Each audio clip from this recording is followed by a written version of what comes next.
Good morning friends and welcome back to my channel Olympic study. दोस्तों आज हम बात करने वाले हैं उत्तर प्रदेश के ऊर्जा संसाधन। तो पहले हम बात करेंगे कुछ महत्वपूर्ण क्वेश्चंस के, इस चैप्टर से संबंधित कुछ महत्वपूर्ण क्वेश्चन जो किसी न किसी एग्ज़ाम में पूछा गया है, और इसके बाद फिर हम फैक्चुअल चीज़ों पर आएंगे। तो पहले आप समझ लीजिए कि जो महत्वपूर्ण क्वेश्चन बनता है इस चैप्टर से वो कैसे बनता है, एक आइडिया आपको मिल जाएगा। तो देखिए पहला क्वेश्चन है हमारा, ओबरा जल विद्युत परियोजना किस नदी पर है? तो इसका आंसर होगा रिहंद नदी। ठीक है। अगला क्वेश्चन है दोस्तों, नरोरा आणविक संयंत्र कहाँ पर है या कहाँ पर स्थित है, कुछ ऐसे पूछेगा। नरोरा आणविक संयंत्र कहाँ पर स्थित है? तो ये हो जाएगा बुलंदशहर। ओके। अगला क्वेश्चन है, माता टीला बहुउद्देशीय परियोजना किस नदी पर है? तो ये हो जाएगा बेतवा नदी पे। इसको कैसे याद करना है दोस्तों, जब हम छोटे थे बचपन में तो हमारी माँ थी ना, तो वो हमें डंडे से मारती थी, और डंडे को हम बेंत भी बोलते हैं। तो माता, ठीक है, ये बेंत से मारती थी, तो माता टीला बेतवा नदी पर स्थित है। ठीक है। और अगला क्वेश्चन दोस्तों, अनपरा सी। देखिए क्वेश्चन ऐसे पूछेगा कि निम्नलिखित में से कौन सी एक सार्वजनिक परियोजना है या फिर निजी परियोजना है। तो यहाँ पे आप बस एक फैक्ट को जान लीजिए कि अनपरा सी एक निजी परियोजना है। ठीक है। अब निम्नलिखित में से कौन सी परियोजना है, उसमें से अगर अनपरा सी लिखा रहेगा तो उस पर आप क्लिक कर देंगे। अगला क्वेश्चन है, प्रदेश के किस नहर पर सर्वाधिक जल विद्युत परियोजना है? किस नहर पर सर्वाधिक जल विद्युत परियोजना है? तो इसका आंसर हो जाएगा ऊपरी गंगा पर। ऊपरी गंगा पर प्रदेश में सबसे अधिक सर्वाधिक जल विद्युत परियोजना है। ध्यान देना, यहाँ पे जल विद्युत की बात हो रही है। ओके। अगला क्वेश्चन है, प्रदेश में विद्युत ऊर्जा का सर्वाधिक महत्वपूर्ण स्रोत है। विद्युत ऊर्जा का सर्वाधिक महत्वपूर्ण स्रोत कौन सा है? तो हमारे यहाँ तापीय ऊर्जा है। ठीक है। अगला क्वेश्चन है दोस्तों, शीतला जल विद्युत परियोजना स्थित है, कहाँ पर स्थित है? झांसी में स्थित है। ठीक है। शीतला जल विद्युत परियोजना झांसी में स्थित है। अगला क्वेश्चन है, प्रदेश के एकमात्र परमाणु ऊर्जा केंद्र नरोरा की प्रमुख इकाई 1991 में स्थापित की गई थी। प्रदेश में एकमात्र परमाणु ऊर्जा केंद्र नरोरा की प्राथमिक इकाई कहाँ पे कब की गई थी? तो 1991 में की गई थी। ठीक है। अगला क्वेश्चन है, ओबरा ताप विद्युत केंद्र की स्थापना, ओबरा ताप विद्युत केंद्र की स्थापना किस देश की सहायता से हुआ था? तो ये आपको बताना है। इसका आंसर होगा दोस्तों सोवियत रूस। और लास्ट है, वैकल्पिक विकास संस्थान की स्थापना कब हुआ था? तो ये 1983 यानी कि 1983 में हुआ था। तो ये कुछ ऐसे क्वेश्चंस हैं जो एग्ज़ाम में पूछे गए हैं। ठीक है, ये आपको पता होना ही होना चाहिए। बाकी अब हम आते हैं अपने फैक्चुअल चीज़ों पे जो इस चैप्टर से संबंधित है, और इसको हम डिटेल करते हैं। देखिए दोस्तों, मैंने कई बार बताया कि पारंपरिक ऊर्जा स्रोत प्लस गैर पारंपरिक ऊर्जा स्रोत क्या होते हैं। तो अगेन रिवीजन के लिए आप इसको कमेंट सेक्शन में लिखिए, देन हम चैप्टर पे मूव करते हैं। देखिए कमेंट सेक्शन में ज़रूर लिखिएगा, क्योंकि एग्ज़ाम टाइम में इसमें आपको बहुत कन्फ्यूजन होता है। चूँकि एग्ज़ाम में प्रेशर होता है तो यहाँ पे आप उल्टा कर देते हैं, तो इससे आपके नंबर गलत हो सकते हैं। इसलिए आप कमेंट में जब लिख देंगे तो शायद वो चीज़ें फिर आपको याद हो जाएँ। देखिए अब हम आगे बढ़ते हैं। उत्तर प्रदेश का राज्य विद्युत परिषद का गठन कब किया गया था? 1959 में किया गया था। तो हमारे उत्तर प्रदेश में राज्य विद्युत परिषद का गठन मतलब एक तरह से संस्था, ठीक है, इसका गठन कब किया गया था? तो 1959 में किया गया था। अगला पॉइंट है, विद्युत सुधार के अंतर्गत अब जब परिषद का गठन हुआ तो उसमें कुछ ना कुछ चेंजेस करने होंगे, कुछ गलतियां होंगी, तो उसको सुधार के अंतर्गत विद्युत नियामक आयोग का गठन किया गया। और विद्युत नियामक आयोग का गठन आपका 1998 में किया गया।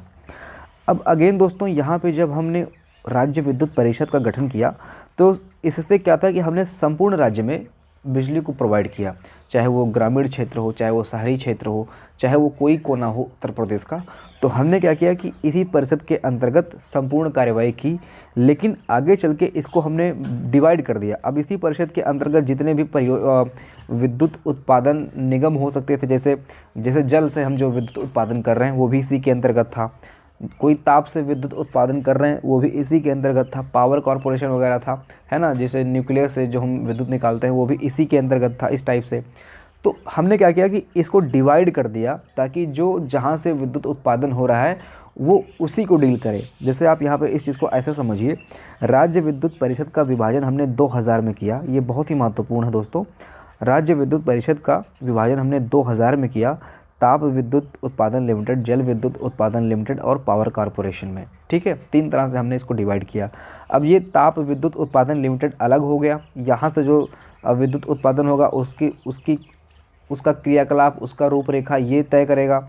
जल विद्युत से कितनी ऊर्जा उत्पन्न होती है, कितना पावर उत्पन्न होता है, वो यहाँ पे देखेंगे ये लोग। पावर से कितना ऊर्जा उत्पन्न हो रहा है, वही पावर वाले देख लेंगे। तो इसको हमने डिवाइड कर दिया ताकि आसानी रहे। अब देखिए आगे क्या करना है। अगला पॉइंट है दोस्तों, ग्रामीण क्षेत्र में विद्युत वितरण वसूली एवं फ्रेंचाइजी 2007 में दिया गया। अब आपको पता है कि उत्तर प्रदेश काफ़ी बड़ा हमारा राज्य है, पूरे भारत में सबसे बड़ा राज्य एक तरह से आप बोल सकते हैं। पूरे भारत में आप बोल सकते हैं कि जनसंख्या की दृष्टि से सबसे बड़ा है। तो यहाँ पे ग्रामीण क्षेत्रों में प्लस शहरी क्षेत्रों में विद्युत को प्रोवाइड करने के लिए कई संस्थाएं लगाई गई, फ्रेंचाइजीज़ लगाए गए। तो हमारा जो गांव क्षेत्र में पहला फ्रेंचाइजी लगाया गया था, ये 2007 में लगाया गया था। 2007 दोस्तों आपका परीक्षावाणी में लिखा हुआ है, कहीं कहीं आपको 2006 भी लिखा हुआ मिल सकता है। तो आप एग्ज़ाम में चाहे 7 देगा चाहे 6 देगा, उसके हिसाब से आप क्लिक कर देना। लेकिन आपको बस इतना याद रखना है कि ग्रामीण क्षेत्रों में फ्रेंचाइजी की व्यवस्था पहले की गई थी, शहरी क्षेत्रों में फ्रेंचाइजी की व्यवस्था बाद में की गई थी। पहले हमने किया ग्रामीण क्षेत्र में फ्रेंचाइजी, फिर जब देखा कि शहर की भी जनसंख्या बढ़ रही है, अब यहाँ पे भी बिना फ्रेंचाइजी के काम नहीं चलेगा, तो बाद में फिर हमने शहर में भी फ्रेंचाइजी ओपन करना स्टार्ट कर दिया। और शहर में पहला फ्रेंचाइजी हमने 2010 में ओपन किया था और जगह था आगरा। आगरा में पहला फ्रेंचाइजी ओपन किया गया था शहरों में। और गाँवों में ये नहीं आपको पता करना है कि कहाँ से स्टार्ट हुआ था, लेकिन आपको बस इतना याद रखना है कि 2007 या फिर 6 से गाँव में फ्रेंचाइजी व्यवस्था शुरू कर दी गई थी। समझ में आ रहा है? ओके। अगला पॉइंट है दोस्तों, आपको फिर से अगेन इसको कमेंट सेक्शन में लिखना है। विद्युत उपभोक्ता टोल फ्री नंबर क्या है, कमेंट सेक्शन में मेंशन करें। ओके। अब देखिए अगला पॉइंट है यूपी नेडा का गठन। कुछ चीज़ें मैं ऐसे बोल देता हूँ, कमेंट सेक्शन में लिखिए ताकि इस पर आपको लोड पड़े। आप अभी जस्ट जाके गूगल पे सर्च करना विद्युत उपभोक्ता toll free number Uttar Pradesh, ठीक है, तो वो चीज़ें आपको वहाँ पर मिल जाएंगी। यूपी नेडा का गठन दोस्तों 1983 यानी कि 1983 में हुआ। और 2-3 क्वेश्चन और ऐसे ही समझ लीजिए आप, उतना इम्पोर्टेंट नहीं है, लेकिन फिर भी मैं चाहता हूँ आपको नॉलेज रहे, या फिर अगर बहुत डीप पूछ ले रहा है तो ये चीज़ें आप एटलीस्ट कर पाएँ। देखिए राज्य में प्रति व्यक्ति विद्युत उत्पादन जो है ये 226 किलोवाट पर आवर होता है। एक व्यक्ति के लिए 226 किलोवाट पर आवर के हिसाब से राज्य में विद्युत ऊर्जा उत्पादन होता है। ठीक है। अब यहाँ पे अगला पॉइंट है, अगला फैक्ट है, राज्य में प्रति व्यक्ति विद्युत उपभोग कितना है।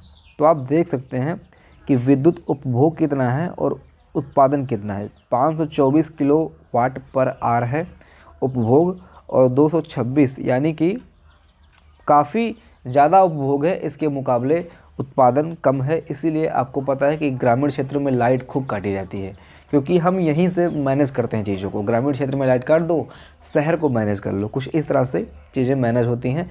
जिस दिन ये उपभोग के बराबर उत्पादन होने लगेगा उस दिन लाइट आपको 24 आवर मिलेगी या किसी इमरजेंसी में कटेगी। ठीक है। तो ये चीज़ें जब बराबर हो जाएंगी तो कहीं ना कहीं ये चीज़ें सही होती है। ये काफ़ी डिफरेंस है, इसलिए लाइट कटती रहती है। देखिए अगला पॉइंट है, राज्य की सबसे पुरानी तापीय परियोजना ये है हरदुआगंज, जो कि 1942 में खोली गई थी, स्टार्ट की गई थी, लेकिन 1968 में इसको फिर से रिफॉर्म किया गया था। ओके। राज्य की सबसे पुरानी तापीय परियोजना हरदुआगंज है, जो कि 1942 में स्टार्ट किया गया था और 1968 में इसको रिफॉर्म किया गया था। अब इसमें दोस्तों महत्वपूर्ण चीज़ें क्या हैं उसको अब मैं बता दे रहा हूँ, आप फिर से एटलीस्ट इस पर फोकस कीजिएगा। देखिए ये आपका महत्वपूर्ण है, राज्य विद्युत परिषद 1998 में ये विद्युत नियामक, ये विभाजन हुआ 2000 में, ये भी इम्पोर्टेंट है। अगला है ये जो दोनों फ्रेंचाइजी की मैंने बात की, ये इंपॉर्टेंट है। और ये टोल फ्री नंबर आप देख लेना, और ये यूपी नेडा ये देख लेना। और इसमें से ये भी इंपॉर्टेंट है, राज्य की सबसे पुरानी विद्युत परियोजना कौन सी है, तो हरदुआगंज है, ये इंपॉर्टेंट है। बाकी ये दोनों मैंने तो आपको बताने के लिए किया कि लाइट वगैरह क्यों कटती है गाँव एरिया में या फिर सिटी में। ठीक है। अब कोई गलती हो जाए, कोई ट्रांसफार्मर वगैरह लग जाए, वो अलग बात है, अदरवाइज़ लाइट इसलिए कटती है। अगला पॉइंट है दोस्तों ताप विद्युत उत्पादन, जिसमें से आपको देखना है कि राज्य विद्युत उत्पादन निगम लिमिटेड की स्थापना 14 जनवरी 2000 में हुई थी। अगला पॉइंट है 28 जिलों के साथ कुल उत्पादन क्षमता 1933 मेगावाट है। ओके। 6933 मेगावाट है। ये वैसे कहीं ना कहीं आपको चेंजेस देखने को मिल सकते हैं इसमें, करंट अपडेट ये नहीं है, करंट अपडेट कुछ ना कुछ चेंज हो सकता है, लेकिन आप ये जान के चलिए कि परीक्षा वाणी से मैंने लिया है तो 6933 मेगावाट है, 28 इकाइयों के साथ कुल उत्पादन क्षमता। ठीक है। अगला पॉइंट दोस्तों, हरदुआगंज ताप विद्युत गृह जो कि सबसे पुराना विद्युत गृह है हमारे उत्तर प्रदेश में, ये 1900 स्थापित में, ये अलीगंज में है। ध्यान देना, ये पूछ सकता है कि ये कहाँ पे है, तो ये अलीगंज में है और 1968 में इसको रिफॉर्म किया गया था रसिया की हेल्प से। रसिया की हेल्प से 1968 में इसको रिफॉर्म किया गया था। अगला है परीक्षा ताप परियोजना जो कि बहुत ही महत्वपूर्ण परियोजना है। स्टेट याद रखना है आपको, सॉरी डिस्ट्रिक्ट याद रखना है, झांसी में स्थित है। अगला पॉइंट ओबरा ताप विद्युत केंद्र हेल्प बाय रसिया। तो ध्यान देना, ओबरा और हरदुआ ये दोनों रसिया की हेल्प से ये रिफॉर्म किया गया था और ये स्टार्ट किया गया था।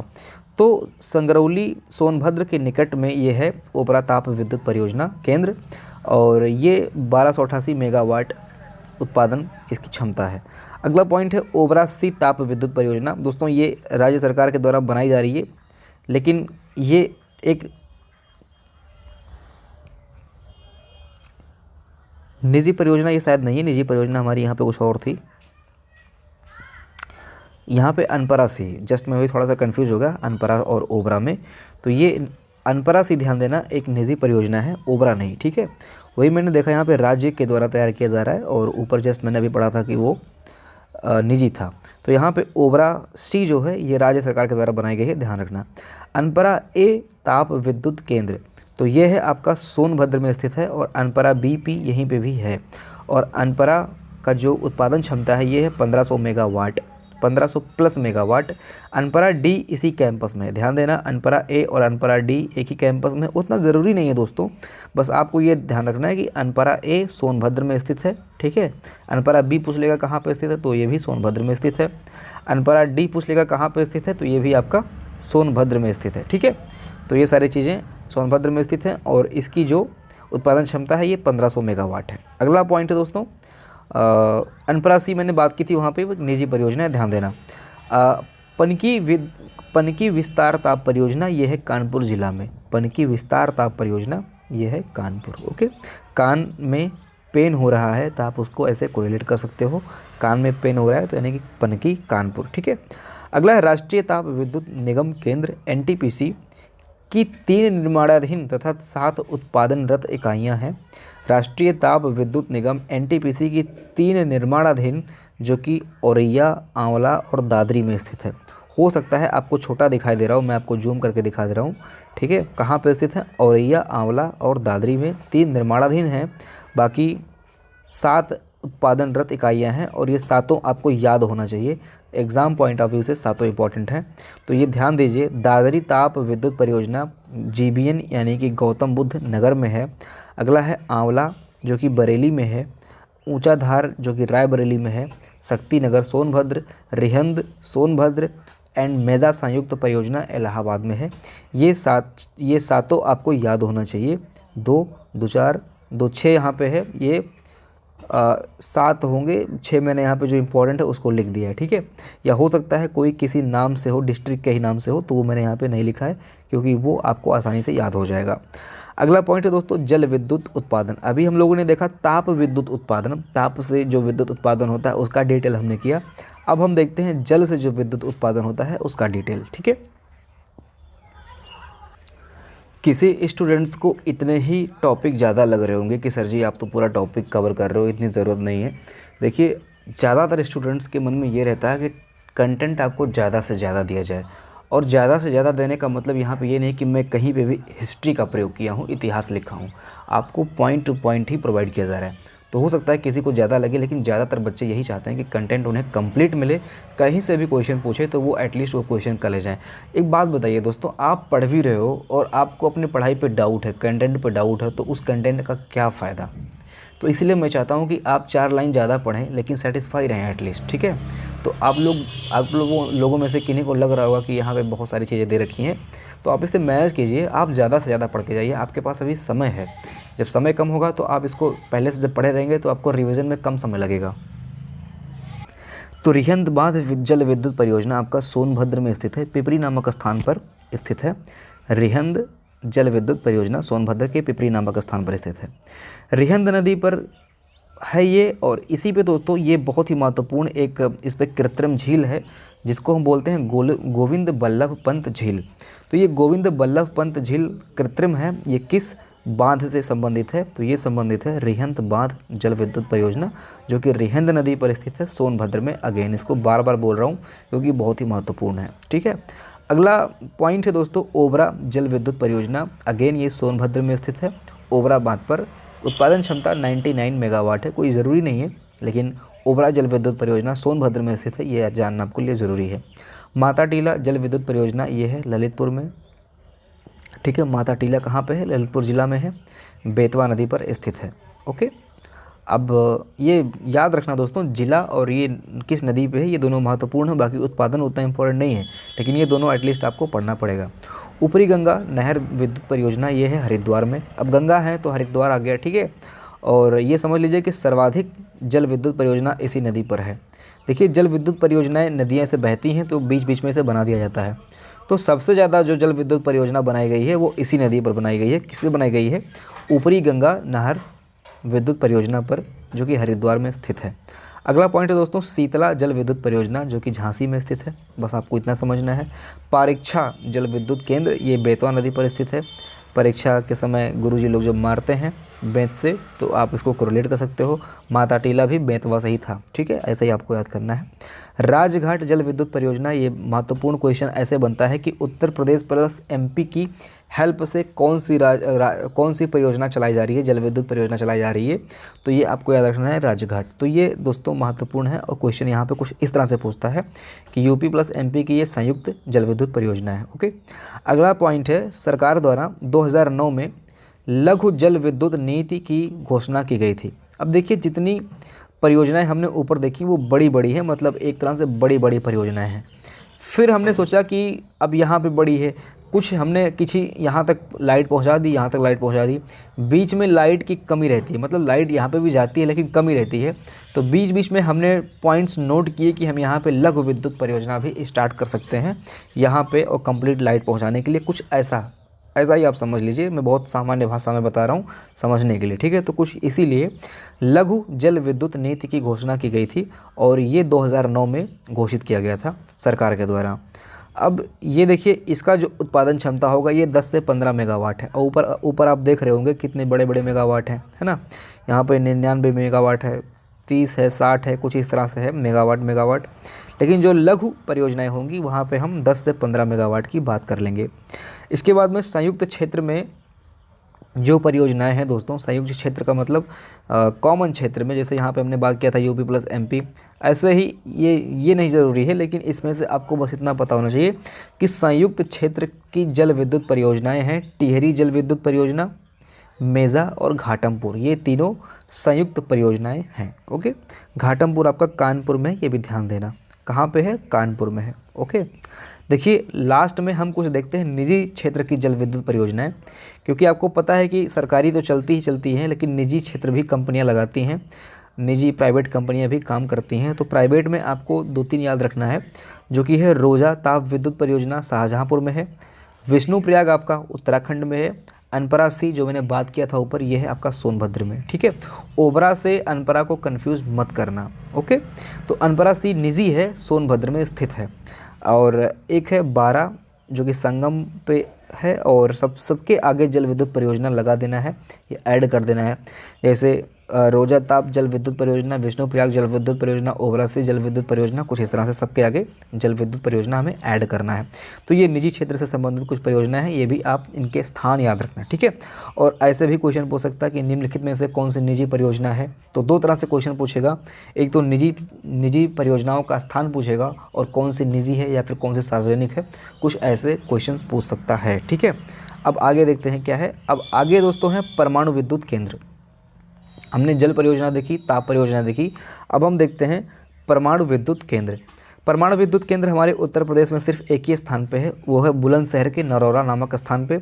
अब ये समझ लीजिए, मुझे बताने की ज़रूरत नहीं है कि ये क्वेश्चन आपका UP SSS का या फिर UP PCS का ऐसा ही कोई एग्ज़ाम होगा जो 1 साल के अगली बार ना पूछा जाए, अगली बार ना पूछा जाए, ऐसा हो जाए। मतलब कभी न कभी ये क्वेश्चन ज़रूर डाल दिया जाता है, क्योंकि उत्तर प्रदेश में हमारा जो परमाणु विद्युत केंद्र है वो एक ही है और परमाणु विद्युत केंद्र की ज़रूरत है, इसीलिए ये क्वेश्चन बार बार आपको रिमाइंड कराता है पूछ के। तो विद्युत बुलंदशहर के नरोरा नामक स्थान पर है और इसका उत्पादन क्षमता जो है ये 220 मेगावाट का है और 2 केंद्र यहीं पे स्थापित किए गए हैं। एक 1991 में स्टार्ट किया गया था और दूसरा वाला 1992 में चालू किया गया था। ध्यान रखना 200 मेगावाट 220 मेगावाट के 2 विद्युत केंद्र, 2 परमाणु केंद्र 1991 तथा 1992 में चालू किए गए थे।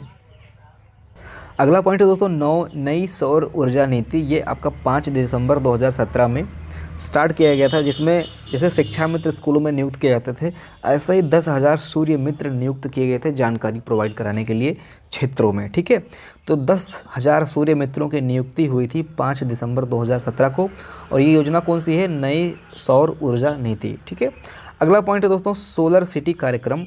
सोलर सिटी कार्यक्रम आपका आगरा, इलाहाबाद, मुरादाबाद को सोलर सिटी के रूप में विकसित करना है।